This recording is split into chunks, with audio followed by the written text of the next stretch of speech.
guests on the programme today have struggled with their weight at some time or another. Jody used to weigh a hefty 31 stone. He lost 15 stone and now he's a fitness expert who works for a weight loss programme called the Fat Factor, and with him are two sisters taking part in the programme, Jane Creedland from Sussex and Lisa Sampson from working in Surrey, and the three of them join us live from our Guildford studios now. Hi to you three. Good morning. Thanks for coming on and having a chat. So let's chat to you first of all, Jody.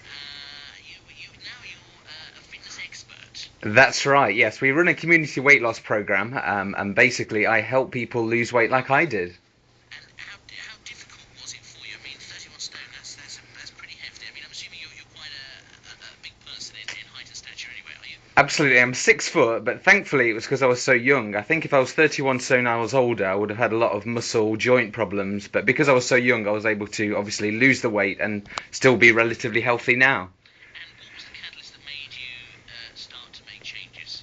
It was when my daughter was born 6 years ago, and I realised I had to do something for my future, or else I would literally die and not see her grow up. That was kind of my changing my motivation to do something. That was the thing that you didn't want to happen more than anything else. Absolutely, yes. It kind of made me see the light.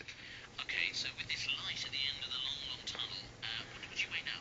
I weigh 15 stones now. 15 stone now. Okay, so with this light at the end of the long tunnel, how did you set about making the changes?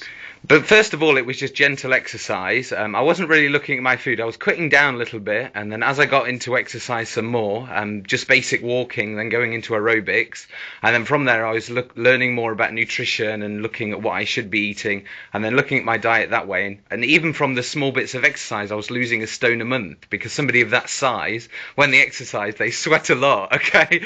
So, it is actually quite easy at the beginning. It's just getting the motivation, and if you can physically do it. What about the support? You had a daughter, so I'm assuming you had a partner or another half. Were they very supportive? Absolutely. I think that's all your friends. You've got to tell everybody you're doing it. And when you get that community, when at work, all your friends, once they all get supporting you, then obviously you can do nothing but succeed. A good friend of mine has struggled with his weight for many years and went on a diet and got into shape and was able to buy, I think it was a pair of Levi jeans he'd hankered after. So not quite the same as seeing a child grow up, but he desperately wanted to get a pair of Levi jeans. And when he was able to get into it for the first time, he almost cried. I mean, it was a really big moment for him. Absolutely. Even if somebody's got a holiday to come to, a wedding, anything that they've got something to look forward to, it's great motivation to lose weight. Okay, well, let's talk about the two sisters. Let's talk to the two sisters, because I don't want to talk about them with Yes. Absolutely. Morning. So you're on this Fat Factor programme. We're about to start it. Okay. And tell us a little bit about yourselves. Let's start with you first of all, Jane. Okay, I've just had a gastric bypass, but I still need help with my diet and my fitness levels. So that's why I've decided to do this. Okay. And are you daunted? Are you at the foot of a mountain decline? Are you worried? Are you apprehensive? Do you think you're going to see it through, or are you motivated? No, I'm really motivated because I've lost quite a lot of weight already through the operation. So yeah, I'm really motivated, especially with the exercise side of it. We were just chatting to Mr. Bunting there, who had an inspirational reason to get into shape. Was there a sort of moment when you thought, I've got to change now? Yeah, definitely. My dad's diabetic, and I was obviously high risk, as is Lisa, for diabetes, and I'm slowly watching him deteriorate, and I just know that's going to be me, or it would have been. Yeah. Okay, and let's bring Lisa in as well. Hi, Lisa. Hiya, hi. You're involved as well. You're about to start on the Fat Factor again. Is it Dad that is the inspiration? You think, I don't want these health problems to dog me in later life, or have you got any other motivational reasons? Yeah, it is my dad, but also I've got a daughter that needs a kidney transplant. And at the moment they won't consider me for anything to donate a kidney, but if I lose weight and get fit, I actually will be able to donate a kidney for her and help save her life as well. It should be fantastic. Yeah, it will. Yeah, it will. Where are you going to start with? Well, we have a 6-week course, basically, of diet and exercise. We have a weekly weigh-in, which, of course, every weight loss program should have. Then also we have personal training and a nutritional consultation. So really looking at their lifestyle as well as their exercise they need to do. If there's any other underlying issues that they need to get sorted out to help them lose their weight. And really just make them feel good. We get the whole group together and just really make them feel good and motivate them once a week so they can go out and do the exercise in the health club. Are you a nice mentor, or are you whatever his name is? I do get my whistle out sometimes, to be honest with you, but that's normally near the end of the program. We start off nice and gently, and then we start to push. And really, they want to be pushed towards the end of the program. You know, they start to see the weight coming off. It plateaus in the middle, and then we really roast them at the end to get them for a big weight loss. Is this the first time you two heard about the whistle, or did you know about it already? No, this is the first time. Can't wait for that bit. I love this, I really am. Now, who's behind the Fat Factor? Who set it all up? Which idea is it?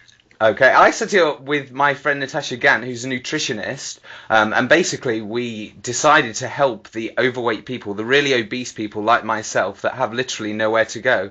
You know, a lot of health clubs, they cater for slimming programs, things like that, but there's nowhere you can actually go for super obese people who can have their needs tended to. Like, just for instance, stretching, a normal stretch class I would not be able to do as a 31 stone man, and I understand how a bigger person needs to exercise.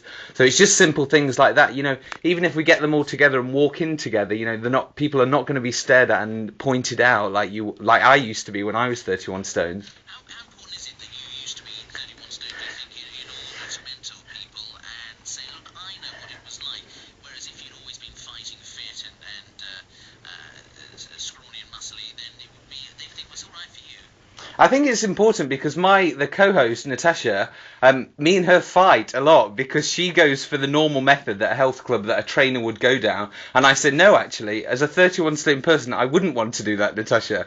You know, so I really bring the people aspect and how they feel to exercise and dieting.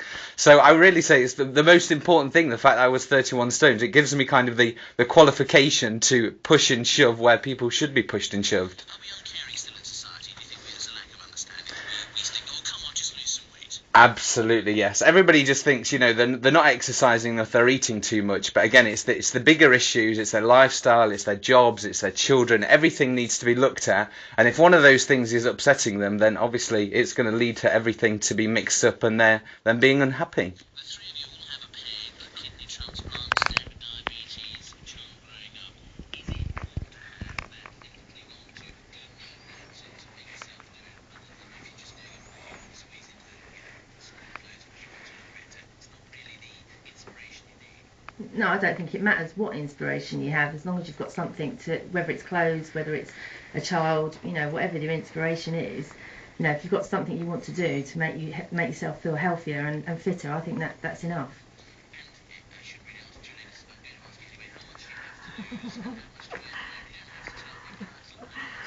you lose? I jumped on the scales this morning actually, and I've gone from 23.5 stone down to 18 Oh. since the 1st of November. So I realistically want to lose another 6 stone. And I weigh 26 stone, and I need to lose a whole other person. I need to lose 6 so, yeah. I think it's going to, realistically, I think you're talking a good couple of years, you know, realistically.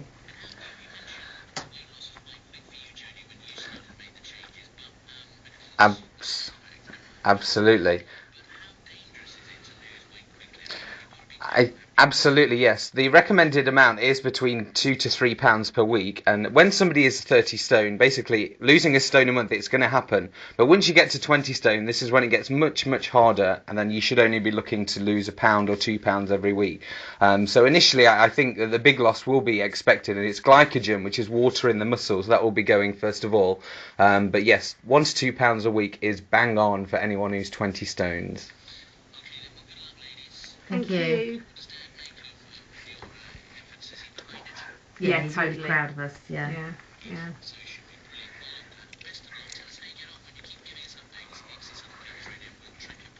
Yes, it all starts tomorrow at Hoebridge Golf Course, so they're all ready to go at Horizons. Excellent, I will. Thank you.